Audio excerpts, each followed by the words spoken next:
Creator Club. I got another video for you today. We are going to be digitizing from a backdrop once again, and this time I'm going to teach you to use the Magic Wand tool. The Magic Wand tool is something that is very powerful and useful, but it's something that you also can't really rely on as your only tool for inputting artwork, and we'll see a couple of spots on the image we're going to digitize today that we have to do manually. But I do find that a lot of you guys have trouble with the amount of clicking that we have to do to draw things in manually, and honestly the Magic Wand really does work pretty well in this program. So let's get started. We're going to bring up our backdrop image, and this month I decided that since there's all these people playing Pokemon all of a sudden, that we do a Pokemon. Alright, so this is Pikachu, and he is the one that we're going to digitize. So go ahead, hit your image icon if you haven't already, and if you're watching this on the internet and you aren't in my class, just go to google.com, do a Google search for Pikachu, download an image that looks like this, and you can follow along. Otherwise, those of you who are in my class, go on your CD, hit the image button, go to wherever your CD is on your computer, and click on it, and it will have this image on it. So anytime we digitize from a backdrop, there's a couple of things we have to do no matter what. I'm just rolling my mouse wheel to zoom in a little bit here. You can also use the slider here to zoom in and out. But we want to think about not just the shapes that we have to put in, but the order that we put them in, because we don't want to have to go and shift around what order things are going to sew out. So we, whether we're using the Magic Wand or we're digitizing completely manually, it's the same. You want to make sure that you do things in the right sequence. That said, let's look at this design. So what should go down first?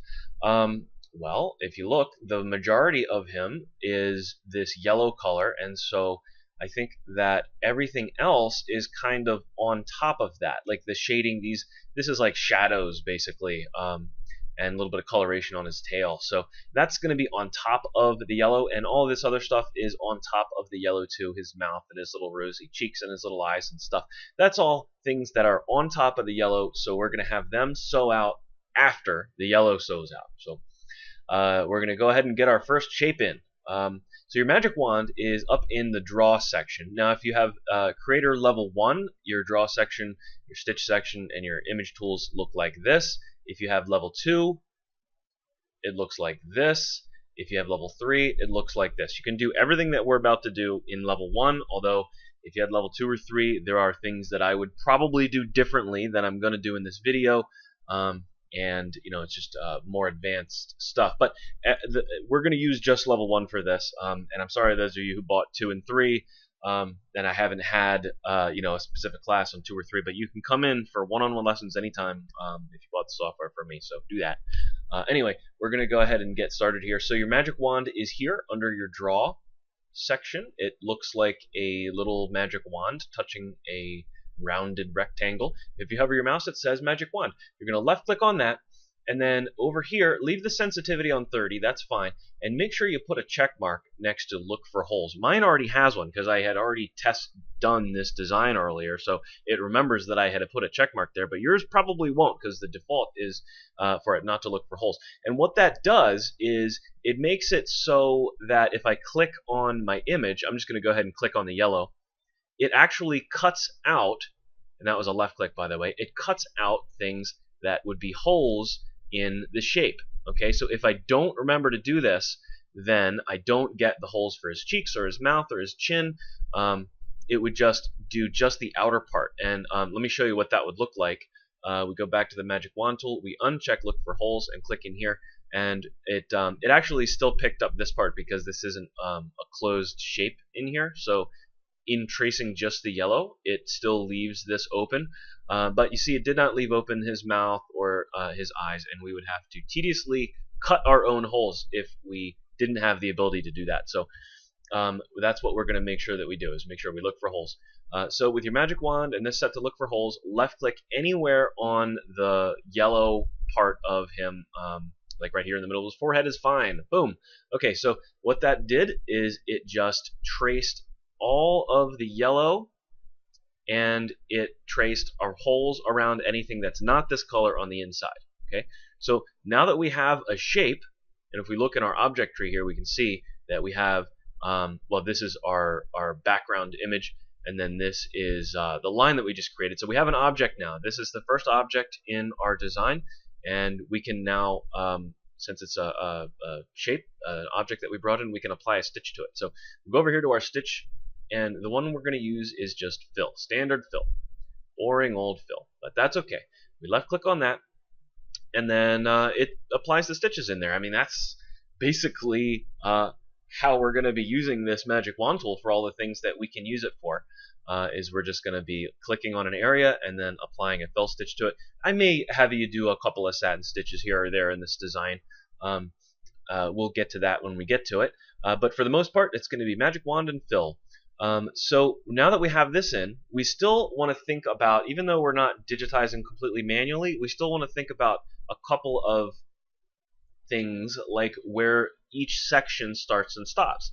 If we look, we have an area that's the same color right here. Oh, and also, speaking of color, did you notice that it picked up the color off the background? Because it did, and it does that. It's really, really convenient.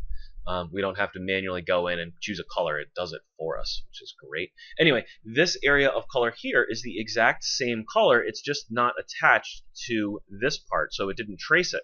But what we can do is make sure that the machine, instead of sewing out this section and then stopping somewhere and then leaving a big jump or having to cut to go from this part of the design to this part, we can control our start and our stop points, and that's what we're going to do. I don't really care that much where my start is for this because it's the first shape in my design, so I'm just going to leave that. But right here, you see where you've got this little green bow tie, and then there's like a vertical red bow tie on top of it. That's your stop and your start point. And if you hover your mouse over either the middle or the sides, it'll have a little symbol next to it. If the little symbol is green, you're going to move the start point. If your little symbol is red, you're going to move the stop point. And that's when we want to grab. So we left click and hold it down, and I'm moving my mouse up along my line. I'm going to put it to right here, which is where I want the design to stop. Now I just double check and make sure that that didn't mess anything up, because sometimes when you change your start and your stop points, it can make stuff look wonky, and you may have to go and move your start point around as well as your stop point.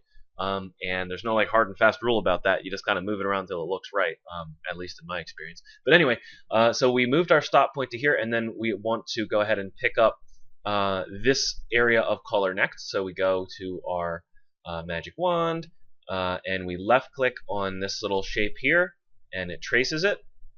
We right click, we'll go ahead and apply a fill stitch to it, and we want to drag this time our start point. We're going to left click and drag it over to where the stop point was, so that there's no jump, there's no trim, it just smoothly flows from one area to the next.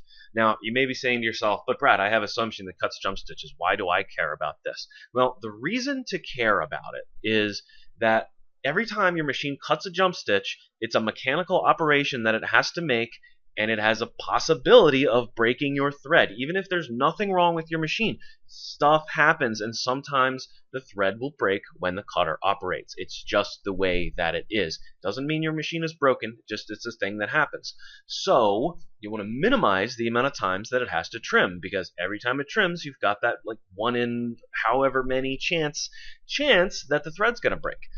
Plus it wears out the thread cutter if you use it all the time. So it's just a good idea, it's good practice to do it this way, and that way, whether you have a machine that cuts jump stitches or not, you have a minimum amount of them in a design. Okay, I'm going to get off my soapbox, and we'll continue digitizing Pikachu here. So does it matter where I put the stop point on this shape, because there's no more of this yellow? Okay, so whatever color I pick to do next, it's going to have to stop and cut because I have to change the thread. So does it matter? Sort of. It matters only in that you're wasting time if it has to move all the way across the design to get from where your one point is to the other. So it's still best practice to adjust your start and your stop points even when it is a color change. So I'm going to do this little zigzag section here next. So I moved the stop point down here so that I can put the start point of it right in this corner. Okay. So what do we do now? We go to our magic wand tool. We're going to left click on this darker, it's almost like brown, like really, really light brown or tan. I'm going to left click on that. Okay, it traces it in for me. And then I can right click and then click on fill. And look, it picked the color for me and everything. I love it. It did my start and my stop in the same place. It picked the right place for my start point, which is nice. So we've got this area here, and then next, we don't go down to this one next because that's a different color. Look, we've got this part, this part, this part, this part, all these different parts that are still this same color. Okay, so we want to have our stop point be here, and then we'll have this be the next item in the design. So we go back to our magic wand and we click in this area, right click, make it a fill. Okay, we'll set our start point to here. Now here we have a conundrum. No matter where we go, there's going to be a jump stitch. There's no way for us to travel through the design because there's not anything that's going to be significantly on. Like we can't put a run stitch in, travel up to here and sew it out because there's just no way. There's no way to hide the traveling stitch. So this is an unavoidable jump. Okay, it's gonna be a jump or a cut, and that's fine. You want to minimize them. You can't eliminate them completely. So anyway, we need to go in and trace the next thing. I could either go this way or I could go this way, but it would make more sense to me to go here to here to here to here to here to here. So that's the way I'm gonna go. Now the magic wand, we go and left click on it. We just go and grab this area here. Okay, and this is a really skinny area, and a lot of times really skinny areas actually do better as a satin stitch. So right next to our fill is our satin column. So we're going to left click on that and put in a satin column there, and then we're going to do the same thing for this part of his ear here. So magic wand, left click, right click, and then hit on the satin column and put in a satin stitch there. Now you see we've got a big angry red line from here to here, and that's telling us that there's going to be a jump there. Okay, so sorry software, we can't avoid this jump. Okay, so next is we're going to go from here down to here. So back to the magic wand, and notice it hides all the stitching when you open the magic wand. That's really helpful. Makes it easier to see your artwork. Anyhow, we click here. Okay, and make that we'll do this one as a fill, and we'll have our start. It doesn't really need to adjust the start and stop points, but I'm going to anyway. And then here to here, and make this a fill, and we'll have this start here and stop here. And then the last area, I'm just going to use this arrow key down here to pan down here. The last area of this color is his feet, so we're going to magic wand, touch the feet, right click, make it a fill. Okay, so we've got these angry red lines now, and that's just because there was no way we could avoid jump stitches, but that's fine. So the next thing that we're going to digitize, let's say we'll do this little brown part on his tail because it's kind of a unique part. There's the only one of its kind. We'll just go straight to that, right click, make it a fill. I could adjust my start and my stop points if I want to. Which, it's a good idea to make it have to travel the least amount. It's already kind of traveling the least amount, though, from there to there. I guess it could go from there to there. I'm just going to leave it. But you get the idea. You can adjust those things to whatever your heart's content, basically. Okay, let's do his rosy red cheeks, and we'll use the magic wand and left click on one of them and make it a fill. Use the magic wand and left click on the other one, right click, make it a fill. Okay, we got another angry red line. Once again, nothing we can do about that. And so now let's do the pink parts in his mouth. So we're going to go and use the magic wand, and we'll do his tongue. Right click, make it a fill. Now, here is where we run into our first problem. What happens if we trace this shape? It doesn't get this part at all. Okay, so I can trace both of them like I just did, but if I make this a fill and then I make this a fill, what you end up with is a gap between them. I'm going to use a running stitch to go between here, and a gap between these does not need to be there and is not something that is welcome. I don't want to have that there.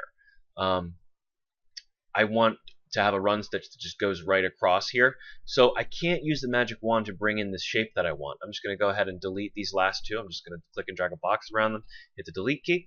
So what to do? Well, basically, we've just run into a spot where we can't use our magic wand, so we're going to have to draw it manually. Okay, so we're going to go to draw with points, right, and we're going to start drawing this shape. Now, if any of you guys saw my video on doing cusps and curves, you'll recognize this right here as a definite cusp. Okay, so we're going to make sure that when we click this point, we hit the shift key. But we also kind of have a cusp here and here. Okay, so cusp, curve, cusp, curve, cusp, curve, cusp. Right? So if you don't understand what I meant by all that, and honestly, who could blame you, then just follow along and you'll see kind of what I mean. The cusp is any point where two curves come away from it. Okay, so like right here, so imagine the top of a heart or the point on a heart. Those are cusps. And we can tell the program that we want part of a line to be a cusp by holding down the shift key. So if I hold down shift, it forces a cusp point in. Now, if this talk of cusps and curves makes you afraid and think that you're not going to be able to do this, then it's okay. And instead of trying to do it the cusp and curve way, if you're just getting started and you're not worried about curves and cusps and all this business, then every time I talk about that, shut your brain off, and instead, when you're tracing things, hold down the control key the whole time, and it will just draw straight lines. And there won't be any curves at all, which you can do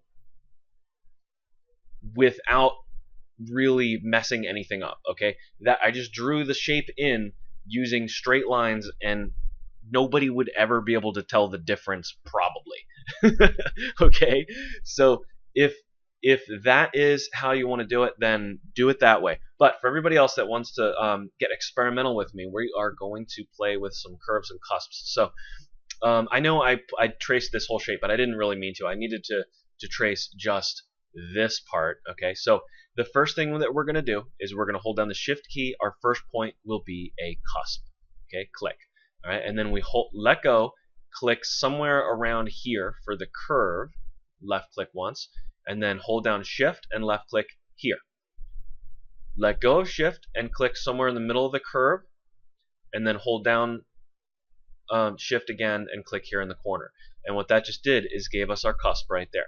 Okay, now we've got a curve going all the way out here. Oh wait, no, I'm sorry, I keep thinking that I'm going to trace this whole shape, and I'm not. We've got another cusp right here, so we hold down shift and we click, and then this is a curve, so we click in the middle about there. Notice it doesn't curve it until my third point comes in. We hold down shift, and there it's curved the line, and now we just need to close our shape. So you can either go in and hold down shift to make this a cusp point, which it needs to be, or I'm pretty sure that if we just close the shape, it'll do it correctly. No, it didn't. That's what I get for thinking that I know what I'm doing. You know what? I learn stuff every day, just like you guys. Alright, so I'm just gonna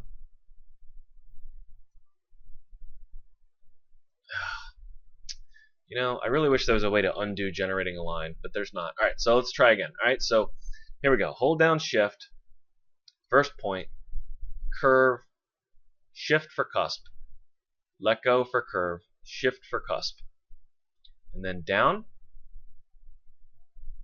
shift for cusp, let go for curve, shift for cusp on the last point, and then close shape. There we go. Okay, so we've got our shape drawn in, and we just need to assign a color to it. This is fine, and then apply our fill stitch to it. Okay, so we've just drawn that shape in, right? So now what's next? We've got his mouth, we've got his cheeks.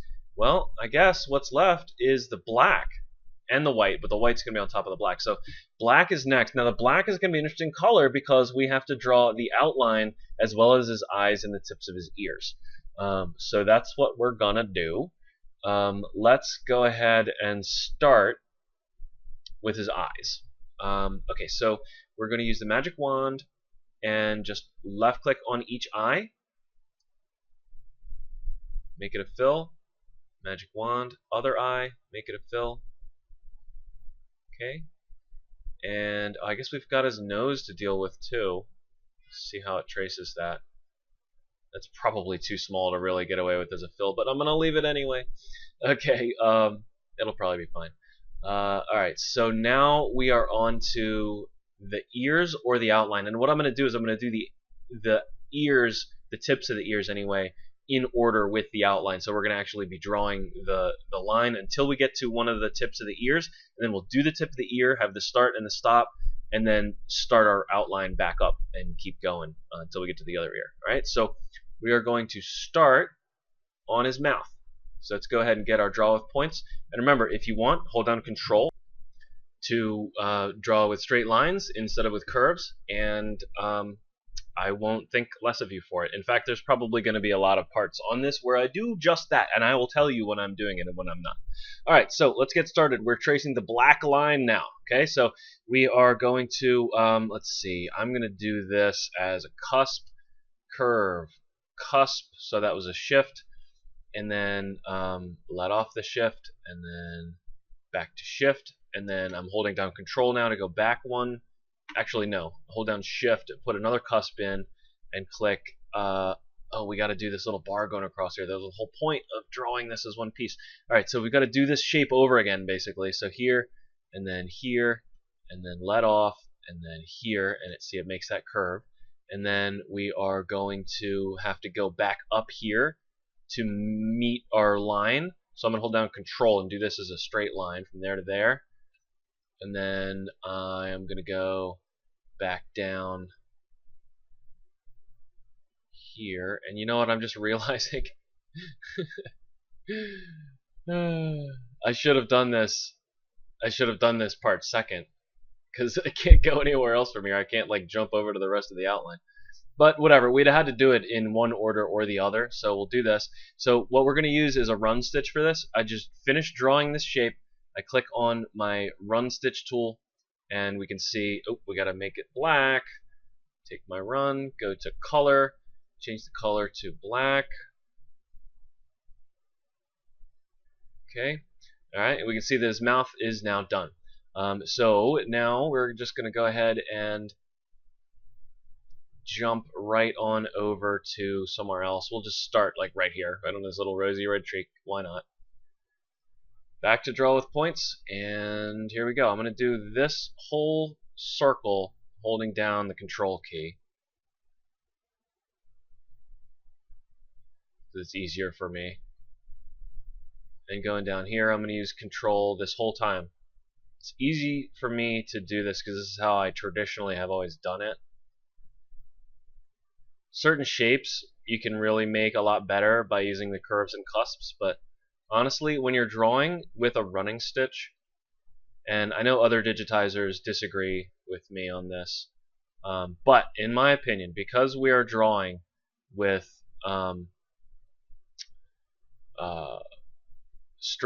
because we're drawing stitches, stitches are by their very nature straight lines. So I mean, it's not like you're ever going to get a truly perfect curve anyway, so why not?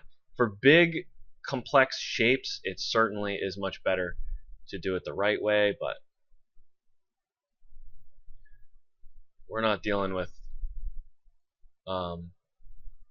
super high-res artwork, you know, like embroidery is automatically pretty low resolution. Now notice that I am perfectly willing to overrun myself. Not a problem in the least. You can totally run over yourself to get from one place to another.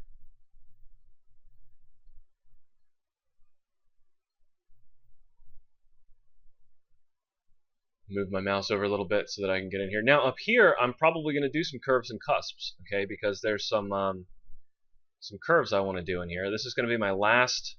Actually, I'm going to do this with a shift click to make this a cusp. Click right around here. It's not gonna let me do that unless I do the whole thing as cusp. and not have this part be a straight line. So I hold down Shift, I hold down Shift. No, I'm miscalculating somewhere. All right, holding down Control, Control, Control.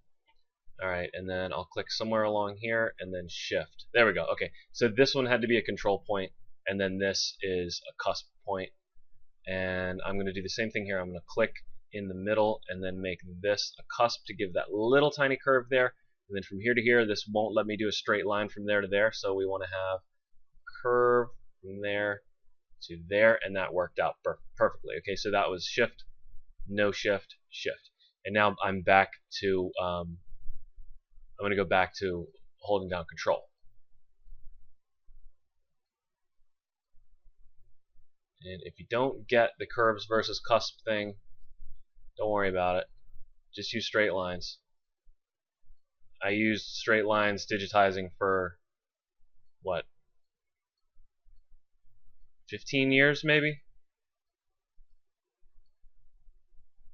Never saw the point in doing it another way. And then I kind of figured out the point of doing it the other way. You know, there's certain shapes that really it does do a better job on. So it's good to, you know how to use the curves and cusps.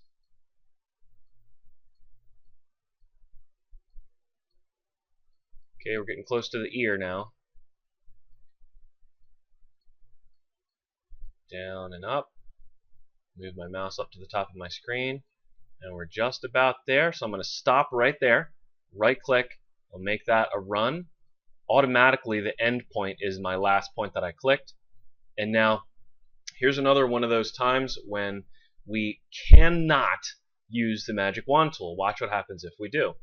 This shape is actually part of the whole outline, so it traces the entire outline, which we can't do. We can't have it traced the way that it traces it, because if we make it a run stitch, then this part's not filled. If we make it a fill stitch, then this part gets filled in a stupid way. So we got to draw this part in ourselves. All right, so I'm going to get rid of this line that I just generated with the magic wand tool. I'm going to use my draw with points. I'm going to start this one right here as a cusp. Click up here towards the top, and then hold down Shift again, and see how it curves it, similar to my other shape. Once again, click in the middle for the curve, and then hold down for the cusp. Right click, close the shape, and then we can adjust our points. For the first time, we're actually adjusting points. You can just move your points where you want them, and you can just push your line so that it matches up. Just, oops, I didn't mean to grab my other line there. There we go. Okay, and once you've got it so you're satisfied, make it a fill. Put your start point on one end and your stop point on the other, and then we're going to pick up our outline stitch just right here. So we're back on drawing with points.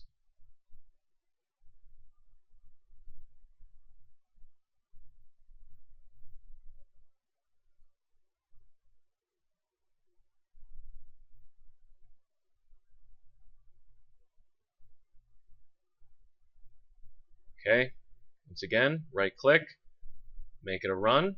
Automatically the start and the stop are in the right places. Same deal, draw with points. I'm going to do this shift click. This is a little bit. Alright, shift click, left click, no shift, shift click. Left click, no shift, shift click, right click to generate, and then I can adjust my points if I need to, and then I can apply a fill stitch, set my start and my stop.